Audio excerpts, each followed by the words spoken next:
buenas tardes, un saludo muy cordial desde Colombia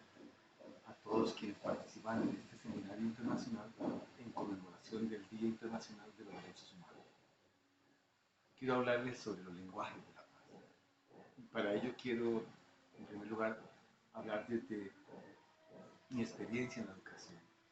Y es que en la educación colombiana, que ha estado inmersa durante tantos años en el conflicto armado, social y político colombiano, es una educación que tiene una razón fundamental para decir de manera tajante que es una educación que propicia la guerra, en la medida que está diseñada y pensada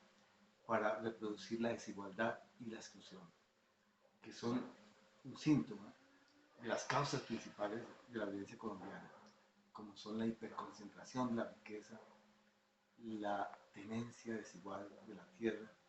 el nepotismo extremo y el clientelismo electoral. Y es que esa educación ha estado siempre marcada por los miedos que cargan para reproducir lenguajes que transmiten situaciones de guerra, pero que de manera muy sutil ayudan a través de los eufemismos, a través del miedo a llamar las cosas por su nombre, por su verdadero significado, a conformar toda una serie de discursos, de narrativas que reproducen los sistemas de violencia. A manera de ejemplo, quiero tocar algunas palabras, algunos términos que se usan mucho y se reproducen en la escuela sin, inclusive hasta en textos educativos, sin mayor crítica, sin mayor análisis. Por ejemplo, en los últimos años se ha vuelto frecuente utilizar la palabra falsos positivos, un término que no tiene nada de falso y mucho menos de positivo, que se relaciona con los asesinatos a civiles por parte de agentes de la fuerza pública para ganar algunos permisos o recompensas. También tenemos, por ejemplo, un término bastante dramático, trágico, que es el uso de la palabra desechables, referido a aquellas personas que por su situación de pobreza o por estar en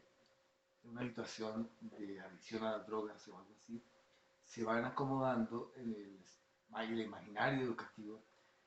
como personas desechables, y por lo cual a ellos se le puede aplicar un término terrible que es la limpieza social. Y a mí me ha sorprendido cómo se va manejando esto de manera reiterada y cómo los estudiantes lo van reproduciendo en sus charlas cotidianas, pero también en la aula de clases. También hay un término que es llamativo, que es asignar la denominación familias de bien exclusivamente para las élites colombianas, excluyendo de esa denominación a la mayoría de colombianos que por antonomasia serían familias de mal o pertenecientes a familias malas. Y esto se aplica realmente en las zonas de conflicto. También se usa, por ejemplo, dar de baja, que es un término netamente aplicado al ganado, a matar ganado, en la retórica que se aplica, que se utiliza en las relaciones de las personas que son víctimas del conflicto de uno de los dos lados. O sea, siempre se considera que el lado contrario debe ser dado de baja. Y esto lo voy a explicar más tarde cuando pienso hablar un poco sobre esa verdadera pedagogía de paz y lo que se debe trabajar.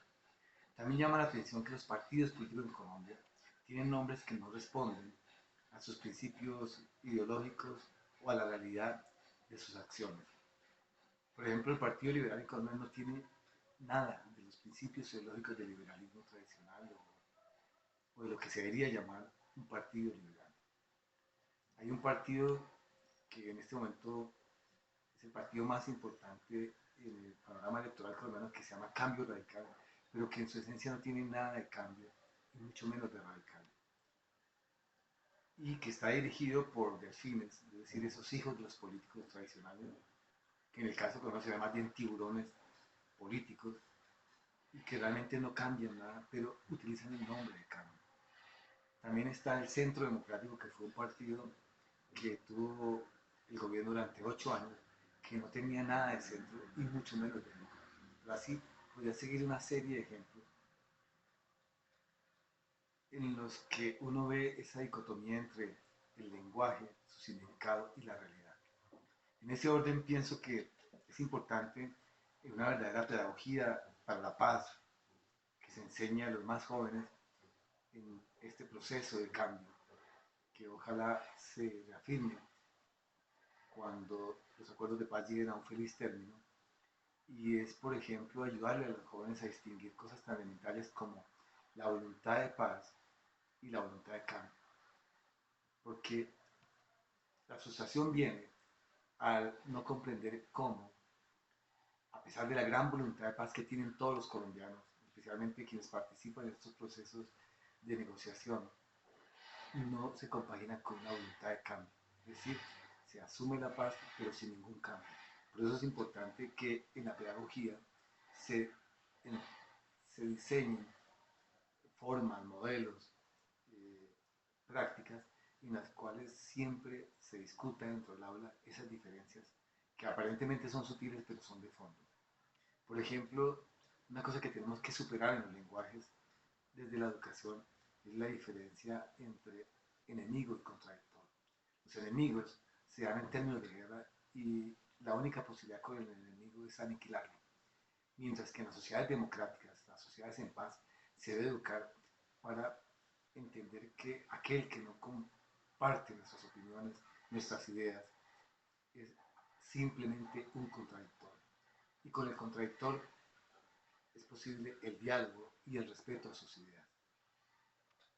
También es importante en estas circunstancias coyunturales enseñar las diferencias, por ejemplo, entre un tribunal de guerra y un tribunal de paz. ¿Por qué? Porque a veces, después de que se firman los acuerdos de paz, queda esa sensación de injusticia, de impunidad, porque no se ha llevado a un tribunal a una de las partes, o la parte que uno no está de acuerdo, que participó en el conflicto. Pero es que los tribunales de paz se diferencian fundamentalmente de los tribunales de guerra, en que los tribunales de paz, como su nombre indica, son producto de una relación de acuerdo, de negociaciones de paz entre dos o más agentes o actores del conflicto que no se han derrotado. Por lo tanto, sería, eh, o es, según la historia de los conflictos,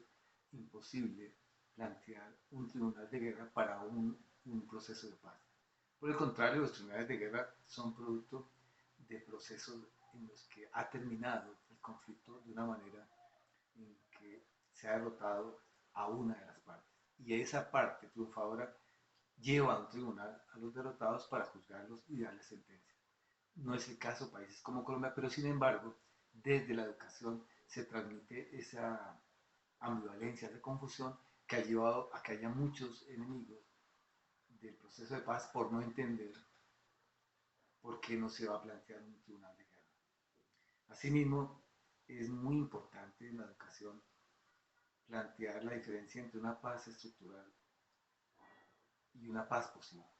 La paz estructural tiene que ver con aquella que llega a las causas